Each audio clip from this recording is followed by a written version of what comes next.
Dolphins fans, assemble.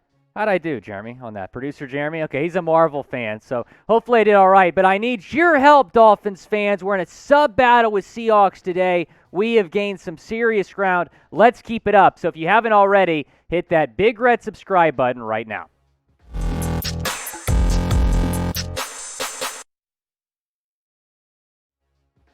Happy Masters Sunday, Dolphins fans. Hope you're enjoying the golf and hope you've enjoyed our coverage here on Dolphins Today.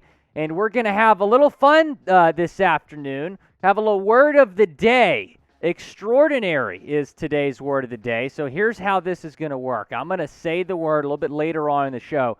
The first person to comment correctly will get the timestamp correctly. We'll get a shout out on the next show. So once I say the word a little bit later on, comment the timestamp in which I said it, and you'll get a shout-out on the next show. Well, Chris Grier and the Dolphins have made plenty of big moves in free agency, but what are the needs that this team still has to fill? Here are the 4 team needs that I think they still need to address. Number 1, center. We've talked about it time and time again. I think the Dolphins need to maybe move on from Michael Dieter and either draft or sign a center in free agency. Number 2, right guard or right tackle. They've obviously addressed the left side of that offensive line, which according to PFF's rankings at least, the worst offensive line in the league. They've taken care of the left side with Teron Armstead and Connor Williams. Now it's time to focus on the right side. Number 3 is linebacker. Look, this is a good position for Miami. The 4 guys they have, all very good. They brought back Elandon Roberts. You still need a little bit more depth at that position, as well as interior defensive line. Raekwon Davis, very athletic, but you only have 2 defensive tackles on the roster right now with him and John Jenkins, who they just re-signed. They need to bring in another defensive tackle, maybe to even compete with Raekwon Davis for that starting job. So what do you think about my team needs? Do you agree? Do you disagree? This is the pinned comment on today's video, so you're going to get hit with an ad break here in a few seconds. Take advantage of that and go down and let me know what you think. They, of course, signed Thomas Morstead to be the team's new punter, so they addressed that. That's no longer a team need, at least not now. Let's take a look at the offensive line depth chart. Michael Dieter, the only center on the roster right now, so maybe even draft a center later on to back him up. They've taken care of that left side. The right side I'm okay with, but you can still get a little bit better there. According to Barry Jackson, the Miami Herald, they want to test out Austin Jackson at right tackle. So let's talk about centers. J.C. Tretter, Dolphins fans, you've been in the comments the last couple videos saying, don't forget about J.C., Hashtag JC to Miami. If you tweet this and you at JC Tretter in your tweet, I will give you a shout out. We are not going to stop until we bring JC Tretter to Miami. He's my number 1 target. Daryl Williams, also very good. Not enough people are talking about him. I think some more fans, at least from other teams as well, starting to take more notice of this guy. He's extremely versatile, can play either right guard or right tackle. I think I like him in the guard position a little bit better. But he's outstanding, and I think that you should consider bringing him in because he was very, very good in Buffalo. Matt Paradis, another center option. I think this is a decent backup plan if you're the Dolphins. If you can't sign J.C. Tretter, have Matt Paradis kind of be your backup option. However, I think I'd rather draft a center in round 3 than take Paradis as the new team center. Riley Reef, another option potentially at right tackle. Played over 700 snaps at right tackle for the Cincinnati Bengals last season. So he's a name that you might want to take a look at. Eric Flowers, somebody else. We're obviously very familiar with Flowers in Miami. He played for the Dolphins in 2020 before being traded. Had a decent season last season in Washington. Definitely not at the top of my list, but a guy that might make some sense because of his connections to Miami. Like I said, played for the Dolphins. Also played for the U from Miami. Went to Norland High School, ranked as the 17th best guard last season by PFF. So do you want to bring Eric Flowers back? Insert him back into that right guard spot. Type S for sign or type P for pass. I'm going to type my P for pass. I think Robert Hunt probably a better option at right guard. Here are some potential draft options for Miami, and we'll start with Alec Lindstrom, who we've talked about a couple times here on the show. He was coached at Boston College by new Dolphins offensive line coach Matt Applebaum, was a first-team All-ACC selection 2 times last season. Now, the problem with this is, in all the mock drafts that I've seen, I shouldn't say all, most of the mock drafts I've seen, some of the mock drafts that I've done on Pro Football Network, highly encourage that mock draft site, by the way, he's been taken by pick 102. So it might not be a realistic option for Miami, but with his connections to the team, it makes a lot of sense, and they need a center. Cameron Jurgens might be the best bet because I think there's a greater chance he's going to be available. Definitely one of the best centers in this draft, as well as Luke Fortner, who in most of the mocks I've seen, most of the mocks I've done, he's been there at pick 102. 6-year player out of Kentucky last season, first-team All-ACC selection. Talk about versatility. He played over 600 snaps at center, left guard, and right guard, so you can put him at any one of those 3 positions. Nicholas Petit-Frere, another guy that is available. But before we get to him, let's talk more about Luke Fortner because he is one of my favorite prospects in this class. We talk about the versatility. He was invited to the Senior Bowl. I mean, he comes out of his stance, has very, very good quickness as well. So I think that this is someone that you need to take a look at if you're Miami. In every article I've read, every draft expert that's talked about Luke Fortner has talked about him very, very highly. I like him at pick 102 if I'm the Dolphins. Nicholas Petit-Frere, I'm not as high on him for a couple reasons. Number one, you need a center more than you need a right tackle. I think Austin Jackson has a lot of potential in that spot. They're going to put him up against Liam Eichenberg in camp, so he was the better fit there. Nicholas Petit-Frere is very athletic and has a very high ceiling. He can be a very good right tackle, maybe even a left tackle in the NFL. He played left tackle at Ohio State last season after playing right tackle in 2020. His problem has been consistency. That is the concern for Petit-Frere because he allowed 19 pressures against Nebraska, Penn State, Michigan, but only 7 in his other 9 starts. So in some of the bigger games for Ohio State this season, those 3 games, he did not step up and he was not very good. He needs to be more consistent in the NFL. Marquise Hayes, another name that is potentially available at pick 102. I think it's a little bit more likely for him to be available than Petit-Frere, so you can maybe insert him in at right guard if he's available at pick 102 or have him back up Robert Hunt. That might be the more likely option if you draft a guy like Hayes. So would you draft an offensive lineman in the 3rd round? Definitely one of the bigger team needs for Miami. Type D for draft or type W for wait. I'm going to type my D for draft. Here's the current linebacker depth chart. Linebacker, I think, still a team need for Miami. I mean, look, Jalen Phillips is really, really good. So is Jerome Baker. Love those 2. Andrew Van Ginkel had a great season. Elandon Roberts was good, not great, but he was good. So that what you have right now is solid. Can you still get better there, though? Absolutely, you can get better. And how you can get better is bring in a guy like A.J. Johnson, who is very, very good. One of the best free agents still out there for you to go get. Not enough people are talking about him.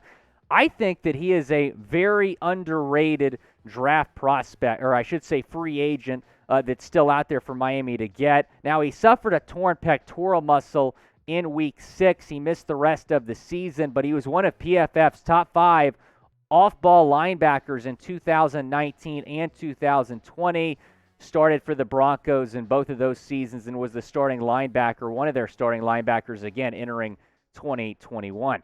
Kyle Van Noy, we keep talking about him, and he remains out there to go get. I would say bring him back to Miami. He played well for the Dolphins in 2020. You let him go. He had a good season for New England in 2021. Is he still in his prime? No. Does he still have gas left in the tank? Yes. If you can get him cheap, get him. Anthony Barr, I'd say the same thing about him.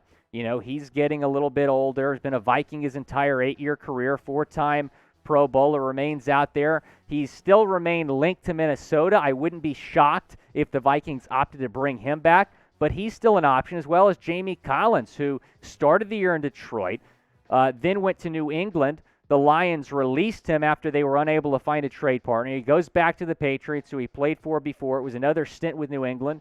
And he played all right last season. The thing with Collins is he just didn't play a whole lot. Still had 30 tackles, an interception, 3 pass breakups. Only started 2 games last season, though, and only played 302 snaps. So if you bring in Jamie Collins, he's probably not going to be one of your starting linebackers.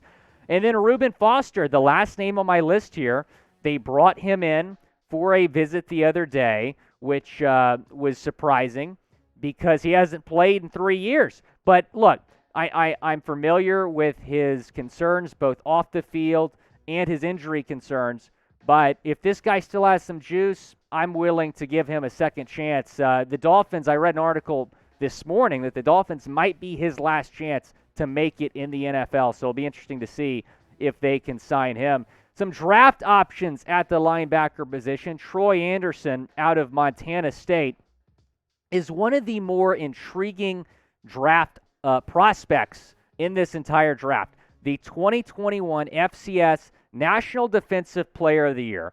He played quarterback, running back, and linebacker at Montana State. Talk about an extraordinary prospect. In 2018, not only did he play the defense, he had over 1,000 passing yards and over 1,000 rushing yards. I mean, this guy can be the Shohei Ohtani of football. I mean, you can literally put him in as one of your linebackers, and he can get an interception and bring it back to the 2-yard line, and then you can put him in the Wildcat on the goal line, and he can run it in. That is the type of football player that Troy Andersen is. Remember that J.J. Watt season where J.J. Watt almost won MVP because he had like a couple touchdowns? That can be Troy Andersen for you. He can get it done on both sides of the ball. Leo Chenal, another big name out of Wisconsin that I like. I say big name because he was one of the best defensive players in the Big Ten last season. First-team All-American. I would be a little bit surprised if he's there in the 3rd round, but he might fall to the Dolphins at 102. Brian Asamoah, the second out of the University of Oklahoma, somebody else that might be available. Second-team Big Ten, or I should say Big 12, after leading the Sooners in tackles. Got the invite to the Senior Bowl. Channing Tindall, another big name out of Georgia that might be available at pick 102. Somebody that had a great season for Georgia last year, was on that national championship team. Damone Clark was probably going to be a early 2nd-round pick, but he's undergoing, I should say, just underwent spinal fusion surgery to repair a herniated disc.